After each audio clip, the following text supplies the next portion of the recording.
اعوذ باللہ من الشیطان الرجیم، بسم اللہ الرحمن الرحیم۔ فرمان الہی، آیت نمبر 124، سورۃ البقرہ۔ وَإِذِ ابْتَلَىٰ إِبْرَاهِيمَ رَبُّهُ بِكَلِمَاتٍ فَأَتَمَّهُنَّ قَالَ إِنِّي جَاعِلُكَ لِلنَّاسِ إِمَامًا قَالَ وَمِنْ ذُرِّيَّتِي قَالَ لَا يَنَالُ عَهْدِي الظَّالِمِينَ۔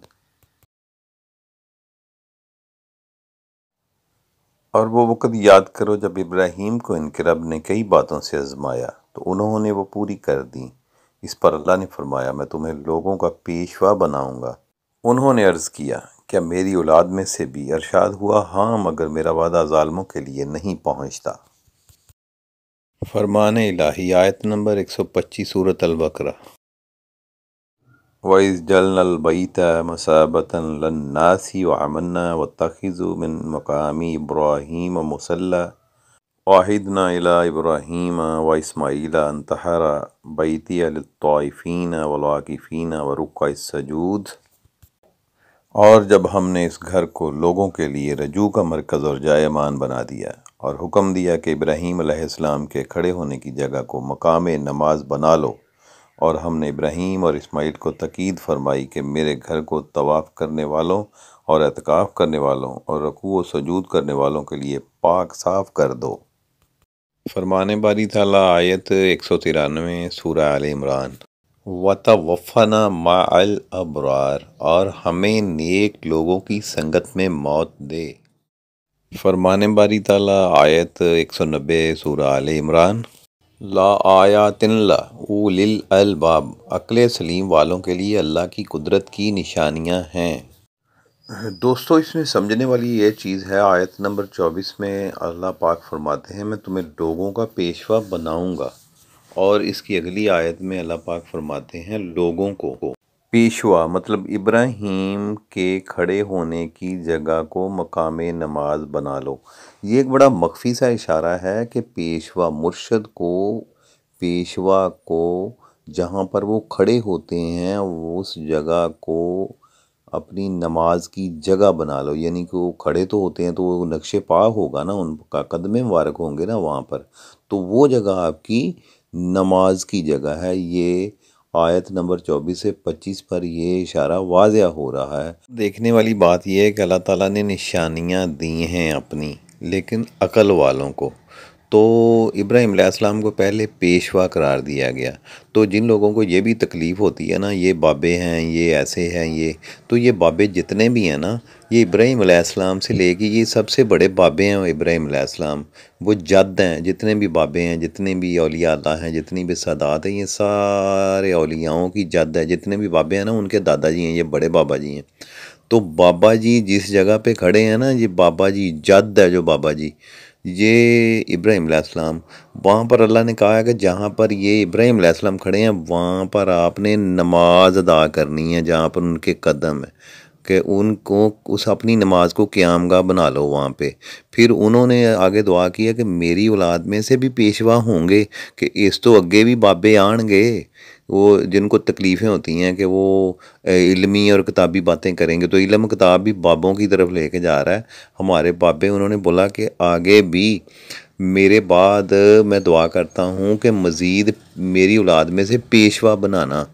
اور مرنے کی بات بھی سورۃ آل عمران میں آ رہی ہے کہ بابیاں جی ماری مینوں باہر نہ کڈی، انہاں دی سنگت دے وچ ہی مراں میں، تے لوگاں نوں پتہ نہیں کیڑی تکلیف ہے نا چیزاں نوں سمجھ کے، تے انہاں لوگاں تو اجتناب کرو جڑے اولیاء کرام دی گستاخی اور مرشد کریم دے معاملات دے وچ تواڈے دلاں دے وچ اولیاء کرام دے معاملات لئی بغض، نفاق اور بے ادبی پیدا کرن لئی تانوں علمی اور کتابی دلائل جڑے ہندوؤں، کافراں اور سکھاں تے اور مشرکین تے لگدے سی، اولیاء کرام دے نال آیتاں جوڑ کے تانوں دور کر رہے نے، اور وہ آپ لوگوں کو گستاخی کے معاملات میں یعنی کہ بے ادبی کے معاملات سکھا رہے ہیں۔ آپ خود قرآن کا ترجمہ پڑھیں، میں نے آیتیں جو اس کے ساتھ ایڈ کی ہیں ان کو بغیر ریفرنس کے نہیں لگایا، آپ ان کو دیکھیں۔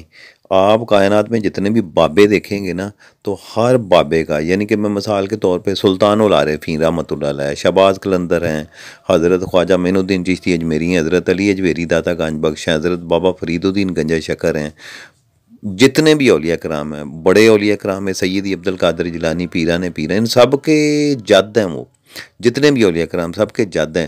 ان بابوں کی تکلیف ہوتی ہے تو بابیاں دا دادا لڑ جاندہ کسے نوں، بابیاں دے دادے تے سارے مسلمان کھلو کے اللہ نے حکم دیتا ہے وہ جتھے کھڑے سن انہوں نماز دا قیام بناؤ، نماز دا قیام اتھے کر لو، اتھے ہی نیتنی جے اس پیراں تے سعودی عرب چلے جو مکے جا کے اتھے بھی 2 پیراں دے نشان انہوں نے سونے دے بھی بنا کے لگے نے، تے دوسرا وہ پتھر دے اوپر بھی انہوں دے نشان نے، تے لوگ اس طرف ہی، اور تصویر بھی لگائی ہے میں، اس طرف ہی لوگ نماز پڑھتے ہیں، یعنی سجدہ بھی انہی پتھر کے جو نشان قدم مبارک ہے نا سیدنا ابراہیم علیہ السلام، بابا جی کے جو دادا جی ہیں سب سے بڑے، جہاں سے یہ سارے اولیاء کرام شروع ہوتے ہیں، وہ ان کے قدموں کی طرف سجدے کرتے ہیں لوگ۔ انہوں نے کعبہ بنایا نا تو قدم گاہ ان کے وہ نشان ختم نہیں ہوا ابھی تک۔ لیکن سوچنے کی بات یہ ہے، میرا کہنے کا مقصد یہ ہے کہ کوئی بھی بات تصدیق کے بغیر کسی اولیاء کرام کی گستاخی خدا را نہ کریں۔ کسی معاملے میں کسی بھی اولیاء کرام کے متعلق غلط بات کرنے سے پہلے یہ جانیں کہ آپ کسی کے مقام کو نہیں جانتے، آپ تو ایک عام بندے کو نہیں جانتے کہ اس کا درجہ اللہ پاک کی نظر میں کیا ہے۔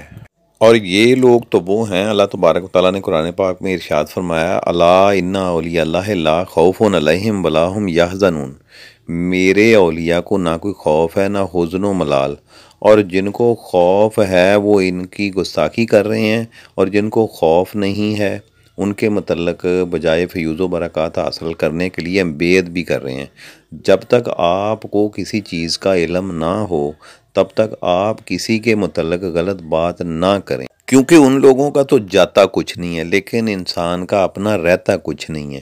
حضور سیدی عبد القادر جیلانی پیران پیر دستگیر فرماتے ہیں 3 بار انہوں نے کہا ہے کہ اللہ کی ولیوں کی گستاخی مت کرنا، 3 بار یہ لفظ دہرا کے کہا کہ یہ تمہیں کچھ نہیں کہیں گے لیکن یہ جس کے یار ہے نا وہ تمہیں نہیں چھوڑے گا۔ تو اس لیے کوئی بھی بات کرنے سے پہلے 1000 بار سوچیں کہ اولیاء اللہ کی گستاخی یہ بابے یہ ایسے کہہ کے ہرگز نہ کریں۔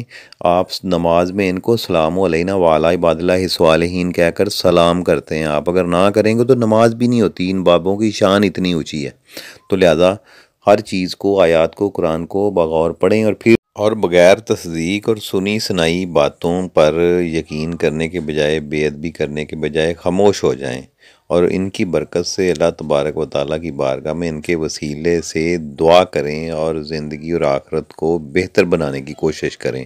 واللہ عالم بالصواب۔ اللہم صلی علی محمد و علی آل محمد۔